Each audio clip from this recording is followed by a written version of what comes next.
Good morning students. मैं Anand Rumaliya, assistant professor, Pentium point technical college Rewa, एक बार फिर से आप सभी का ऑनलाइन क्लासेज में स्वागत करता हूं और ये आशा करता हूं कि आप सभी लोग इस ऑनलाइन क्लासेस के माध्यम से विषय वस्तु को पूरी तरह से समझ पा रहे होंगे और ये आशा करता हूं कि आप सब घर में होंगे, सुरक्षित होंगे। चलिए अपन आते हैं। आज बहुत ही एक इतिहास में एक बहुत ही इंटरेस्टिंग सब्जेक्ट रहा है, एक इंटरेस्टिंग टॉपिक रहा है जिसके बारे में अक्सर चर्चा होती रही है और हमेशा चर्चा का विषय बना रहा है एक खिलजी वंश। और शायद आप लोगों ने अभी एक मूवी भी आई थी, है ना? उस मूवी में भी आप लोगों ने अलाउद्दीन खिलजी के बारे में सुना होगा, जाना होगा, है ना? रानी पद्मावती के बारे में आई थी। शायद मैं उस मूवी के बारे में चर्चा करूँगा। उसमें जो कहानी दिखाई गई है क्या सही है या गलत है, क्या इतिहास में उसका वर्णन है या नहीं। चलिए आइए आ जाते हैं, बात करते हैं विषय वस्तु के बारे में। इसमें सबसे पहले हम बात करते हैं कि आखिर खिलजी वंश का संस्थापक था कौन। तो खिलजी वंश का जो संस्थापक था, खिलजी वंश का संस्थापक जलालुद्दीन खिलजी था। जलालुद्दीन खिलजी, इसी ने खिलजी वंश की स्थापना की थी, है ना? खिलजी वंश की स्थापना जलालुद्दीन खिलजी ने की थी, लेकिन यह कुछ समय तक ही शासन सत्ता अपने हाथ में रख पाया। कुछ दिनों के बाद इसकी मृत्यु हो गई। वास्तव में जिसके बारे में मैं एक्साइटेड हूँ, जिसके बारे में चर्चा करने के लिए, उसका नाम अब आता है। वो था कौन, कहाँ से आया और उसने क्या किया। वास्तव में इसके पीछे भी एक कहानी है। अभी मैंने कहा कि कुछ दिनों के बाद उसकी मृत्यु हो जाती है। इसकी मृत्यु होती नहीं है, बल्कि इसको मार दिया जाता है। और मारने वाला कोई बाहरी दुश्मन नहीं था, बल्कि इसका सगा भतीजा, जिसका नाम था अलाउद्दीन खिलजी।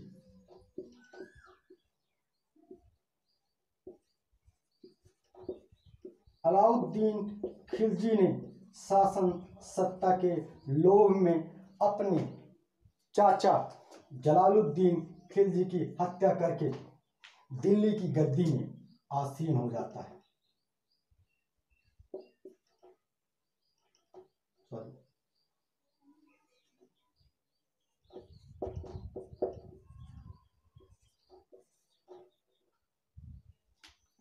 और यहीं से शुरुआत होती है एक नए शासक की, जिसने पूरे दिल्ली सल्तनत काल को हिला के रख दिया। पूरे दिल्ली सल्तनत काल में एक नई शुरुआत की, जो कि जितना ज़्यादा क्रूर था उससे कहीं ज़्यादा एक अच्छा व्यवस्थापक भी था। अनेक इतिहासकारों ने इसके बारे में लिखा है कि यह योग्य शासक तो था, लेकिन जितना अधिक योग्य था उससे कहीं ज़्यादा यह क्रूर और निर्दयी था। इसके अंदर इतनी महत्वाकांक्षाएं थी कि यह अपनी महत्वाकांक्षाओं को पूरा करने के लिए कुछ भी कर सकता था। इससे यह मतलब नहीं था कि जनता को इससे क्या फर्क पड़ेगा, है ना? लोगों की जान जाती है तो जाने दो, किसी का नुकसान होता तो होने दो, लेकिन मेरी महत्वाकांक्षाएं पूरी होनी चाहिए। मुझे अपने शासन सत्ता को मजबूत बनाना है, मुझे अपने शासन सत्ता का विस्तार करना, और अंत में यही किया इसने। जब अलाउद्दीन खिलजी दिल्ली के गद्दी में बैठा था, उस समय दिल्ली का जो शासन था वह उत्तरी भाग से लेकर दक्षिणी भाग तक फैल चुका था।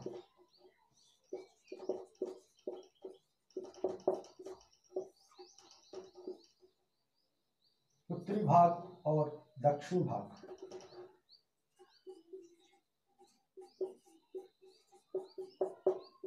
बहुत कम ही कोना रह गया था भारत का जिसमें कि अलाउद्दीन खिलजी का अधिकार न हो। इसके जो सबसे दो इम्पोर्टेंट टॉपिक हैं, जो ऐतिहासिक दृष्टि से भी महत्वपूर्ण है और जो स्टूडेंट्स कंपटीशन की तैयारी कर रहे हैं उनके लिए भी बहुत इम्पोर्टेंट है वो टॉपिक। इसके जो दो, इसने युद्ध तो बहुत सारे किए, लेकिन दो युद्धों का विशेष नाम आता है और जैसा कि मैंने शुरू में आपसे बात की थी एक फिल्म के बारे में, है ना, पद्मावती का भी नाम लिया था, उसके बारे में इसी युद्ध में मैं परिचर्चा करूँगा।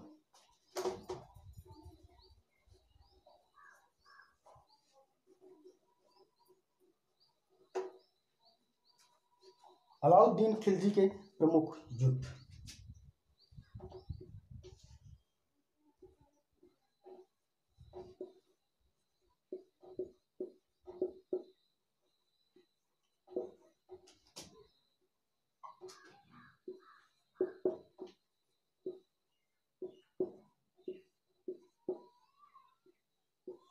अलाउद्दीन खिलजी के प्रमुख युद्ध कौन कौन थे, जिसमें सबसे जो महत्वपूर्ण युद्ध है इसका नाम आता है वह था चित्तौड़ का युद्ध।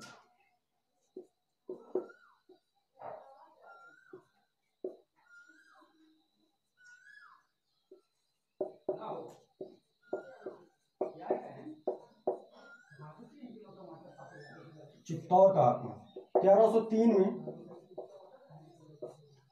अलाउद्दीन खिलजी ने चित्तौड़ पर आक्रमण किया था। चूंकि चित्तौड़ पर आक्रमण करने के बारे में बहुत सारे इतिहासकारों के अपने अलग अलग मत है ना, लगभग, लेकिन बहुत सारे इतिहासकारों ने सिर्फ इतना बताया है कि अलाउद्दीन खिलजी का चित्तौड़ में जो आक्रमण का कारण साम्राज्य विस्तार ही था, क्योंकि उस समय चित्तौड़ एक स्वतंत्र राज्य था और वहां का जो शासक था राणा रतन सिंह,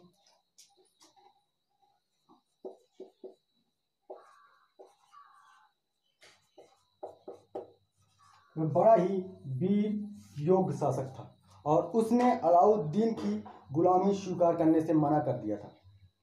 लेकिन फिर भी इसी कारण को लेकर अलाउद्दीन खिलजी ने चित्तौड़ पर आक्रमण किया था।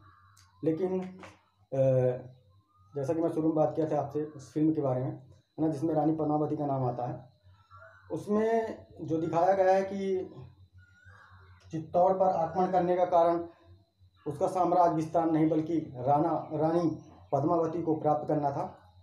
इसके बारे में आप लोगों ने एक राइटर का नाम सुना होगा, जैसी, मलिक मोहम्मद जैसी। मलिक मोहम्मद जैसी ने पद्मावती की जो रचना की थी जो बहुत फेमस हुई। एक इससे क्वेश्चन भी बनता है, आप लोगों ने अक्सर देखा होगा, जनरल नॉलेज में प्रश्न आता है कि पद्मावती के रचयिता का क्या नाम था। ये शायद MPPSC में पूछा गया था कि पद्मावती के रचयिता का क्या नाम था। पद्मावती के रचयिता का नाम था, क्या नाम था? मलिक मोहम्मद जैसी।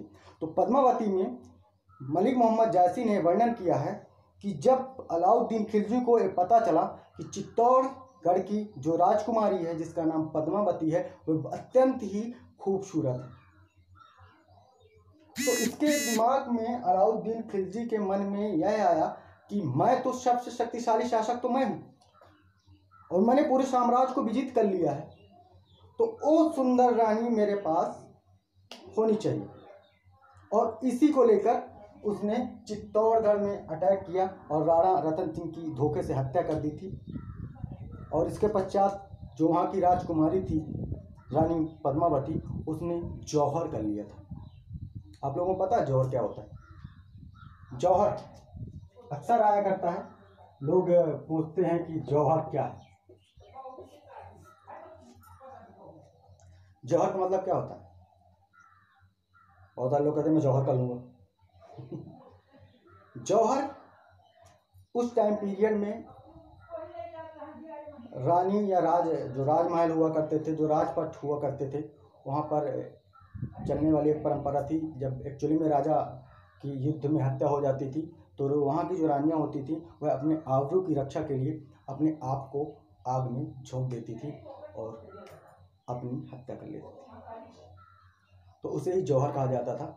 तो अलाउद्दीन खिलजी, इसमें कई मत हैं, जैसा कि मैं बता रहा हूँ कि कुछ लोगों ने कहा कि पद्मावती को पाने के लिए इसने चित्तौड़ में अटैक किया था, लेकिन ऐसा सही है या गलत है इसमें कुछ नहीं कहा जा सकता, क्योंकि इतिहास में ऐसा कुछ नहीं वर्णित है।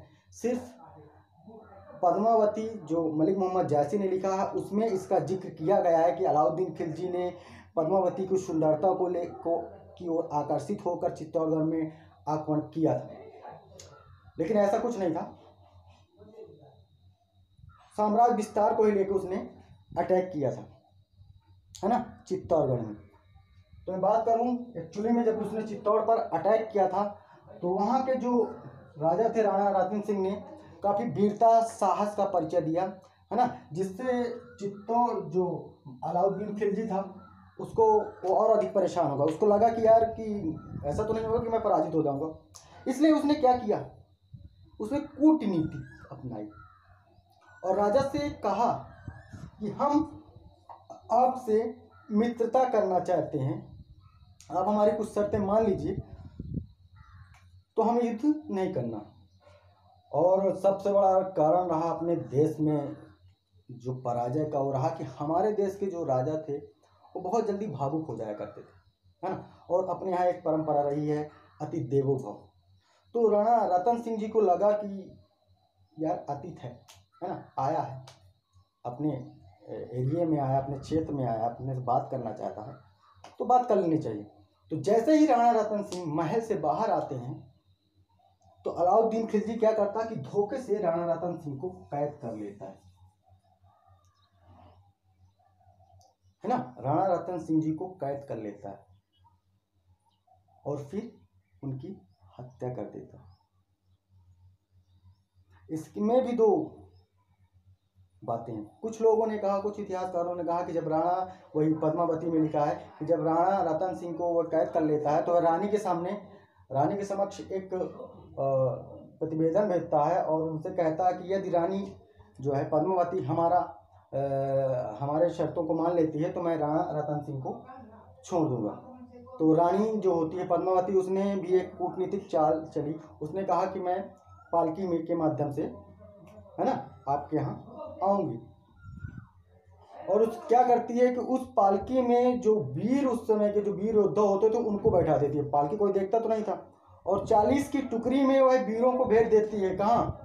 40 की टुकड़ी में वीरों को भेज देती है अलाउद्दीन खिलजी के, जहाँ वह रुका हुआ था रात के समय।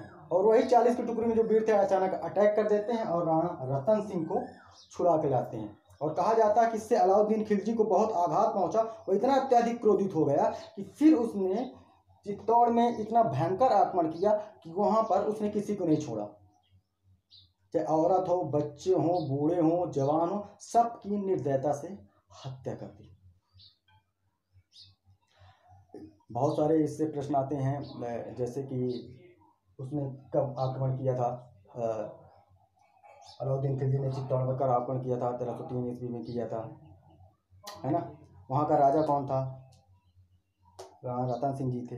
तो ये जो टॉपिक है, इस टॉपिक में बहुत कुछ सीखने की भी बातें आती हैं कि हमें किसी पर बहुत जल्दी, दुश्मन पर बहुत जल्दी भरोसा नहीं कर लेना चाहिए, क्योंकि दुश्मन कब अटैक कर जाए कुछ पता नहीं, है ना। इसीलिए हमें हमेशा सजग सतर्क रहने की आवश्यकता है। फिर मैं वही कहता हूँ कि इतिहास से हमने क्या सीखा कि इतिहास से हमने कुछ नहीं सीखा, इसलिए सीखने की ज़रूरत है और सीखिए। मैं आशा करता हूँ कि आज का जो हमने टॉपिक पढ़ा है आप लोगों के ने समझा होगा। इसके बाद जो मेरा नेक्स्ट वीडियो आएगा, उस वीडियो में मैं सिर्फ अलाउद्दीन खिलजी के जो इसकी सबसे इम्पोर्टेंट प्रशासनिक व्यवस्था में आता है, बाजार व्यवस्था, मार्केटिंग सिस्टम कैसे लाया भारत में, सबसे पहले इसी ने लाया था और इसने मार्केटिंग सिस्टम में किस प्रकार से व्यवस्थाएं की थी, उनके बारे में मैं अपन लोग पढ़ेंगे। तब तक आप लोग घर में रहें।